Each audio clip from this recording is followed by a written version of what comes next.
Boruto episode 135 review. Alright guys, this episode is definitely a very good episode in my opinion. I know it's very controversial and I'll get into that a little bit later on, but coming to this episode, we already knew from the preview of last week that this episode was going to be completely animated differently and the art was going to be so much better, and it absolutely was. It honestly probably took longer to animate 5 minutes of this episode than the rest of the whole entire arc combined, and that really says something. But this being the ending and this being the final form of Urashiki, they wanted to make it very special, so of course they would kind of hype up the animation and the art, and that's exactly what they did. And one of the things that I did notice after seeing this episode is the ending was really controversial. The ending was very controversial mainly because it looked a lot like a lot of the other endings. For example, it almost looked like the exact same ending with Urashiki Otsutsuki, but of course it was a little bit different mainly because Jiraiya and Sasuke jumped in, and thank God they jumped in mainly because if they did and it was just the exact same with the Urashiki thing, it would have been 10 times worse. But so a lot of you guys think it's like a little bit, I'd say, played out mainly because we've seen that exact same ending a lot of times before. One of the more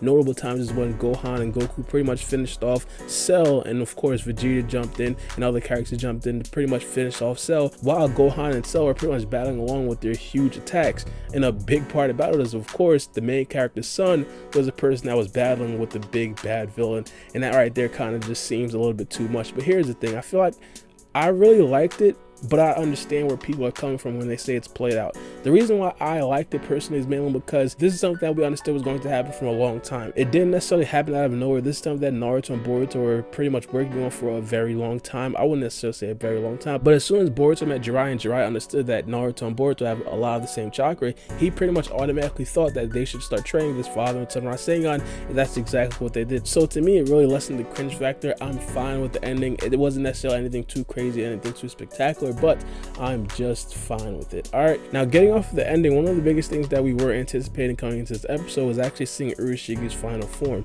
Now the final form of Urashiki looked similar to the one that Momoshiki had, but thank God it didn't necessarily look like an exact same replica. It was kind of a different theme. The theme with Urashiki's final form is like he was almost like a bird or something like that. He had wings. He also had like wings on his forehead. His horns turned into wings, and of course they stayed true to one of the horns being shorter than the other horn, mainly because one of the horns was knocked off in the fight versus Shinki and Boruto, so I like how they did that. But this form looked different. Of course, you can't necessarily think that the Otsutsuki's final form is going to be completely different. Of course, they have to have some of the same features, but I was fine with that. But now we understand that for an Otsutsuki member to go into their final form, they have to intake a large amount of chakra. Now the thing about Urashiki is that he thought that the chakra in his gourd was going to pretty much equate that amount of an Otsutsuki member, because if you guys recall, when Momoshiki turned into his final form, he ate a whole another Otsutsuki member, which was Kinshiki Otsutsuki. Now that just pretty much speaks to how much chakra that was actually in the gourd, that Urashiki actually thought like, hey, that would probably be enough. But after that, he caught us all off guard, not necessarily off guard mainly because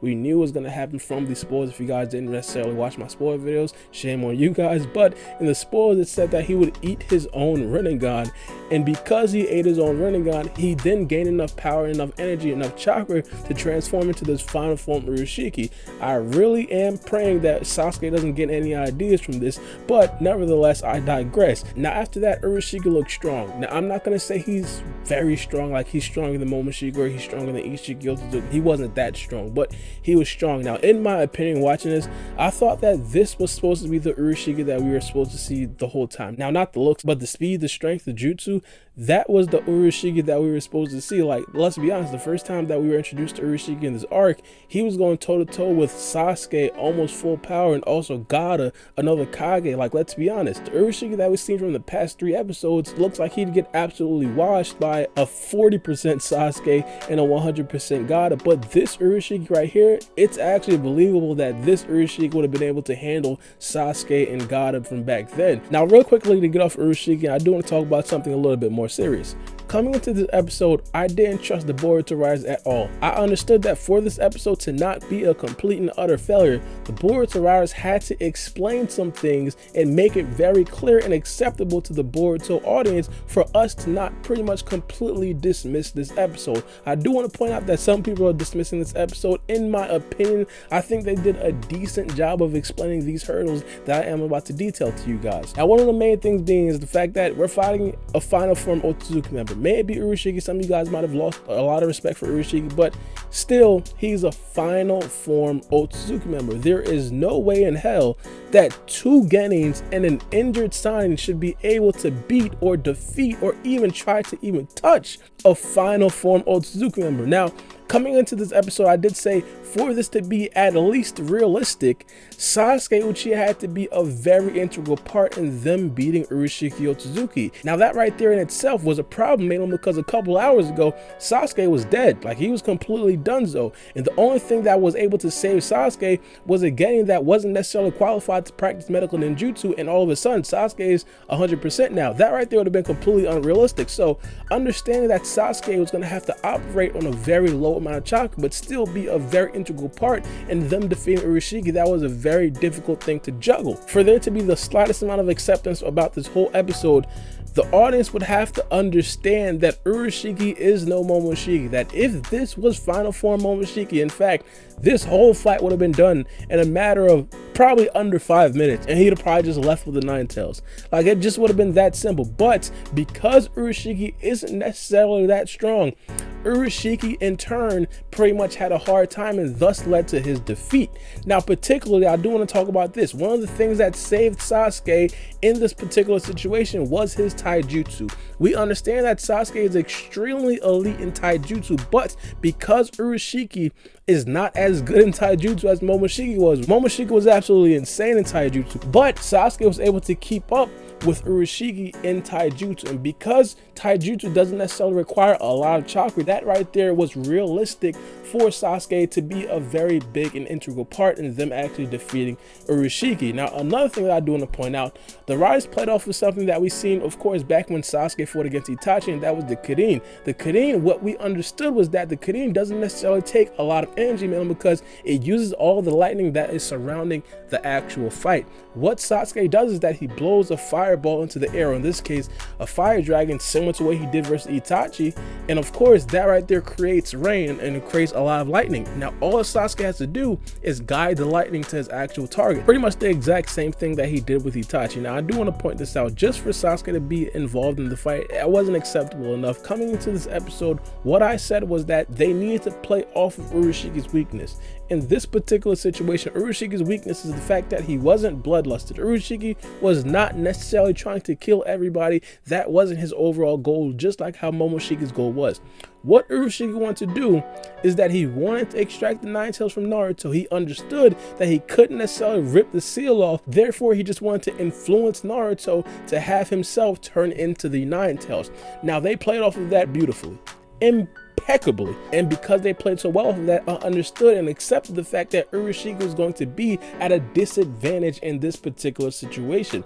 Now, not only that, another huge hurdle that I did explain in one of my previous spoiler videos is the fact that we understood that Naruto and Boruto were going to be using the father and son Rasengan, but what I didn't know was the fact that Naruto was going to be in rage mode while he did it. Now, in that particular video, I spoke about how I understand if they used the father and son Rasengan, even though they didn't actually complete it before, man, because hey, plot is the clutch time. Oh, the only time they actually do it is when they really need to do it. Okay, many anime do that before already, but for them to have rage mode Naruto, understand that Boruto is not his enemy, but also have the mental fortitude to formulate that Rasengan, that right there seemed a little bit unrealistic. Now, I was really focusing on the fact that Boruto and Naruto were not going to be fighting each other in this particular situation. The writers did fine in this aspect. When Naruto was standing alone, Boruto came up behind him and made him feel like he was not alone. This seemed very similar to the vision that Naruto and Gaara used to have when they were standing alone and a couple feet away from them, everybody else was standing with each other and just looking at them.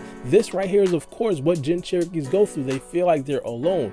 Now, in that particular situation, Naruto was feeling alone. That's why he was, of course, in that rage mode, but for some reason Boruto came up behind Naruto and made him feel not lonely. Now, I would not have accepted this if I didn't see any prior proof of them possibly linking up when Naruto is in this rage mode. But if you guys recall, the first time when Naruto went rage mode, he paused before he attacked Boruto. He still attacked him, but he paused before he attacked him, and because of that, he understood some sort of affection and friendship to Boruto, even though he was still in that rage mode. But still, it's a little bit shaky with Rasengan, but for plot reasons, I'll accept it. That's why I'm saying it's fine. It's not necessarily elite writing or anything like that, but it's fine. Ooh, so in conclusion about the overall episode, I liked it. Some of you guys might think it wasn't good. Some of you guys think they didn't necessarily explain it a lot. And I definitely wouldn't argue with you. But let me know what you guys think about this episode in the comment section below. Again, as I said, I thought it was a decent one. It was fine. It was a damn good episode. The whole arc in general, that's a different story. But let me know what you guys think. It's me, your boy, Baara B. And we out. Check my clock, I can't stop. Fuck around, make my 40 pop. No popcorn, I pop pistols. Reaming my body, clothing no issue. Bitch, you look sick, you need a tissue. You drop a body, I just might bless you. I'm metrosexual, no high cholesterol. Where's Jenny Craig? Bitch, just get sexual.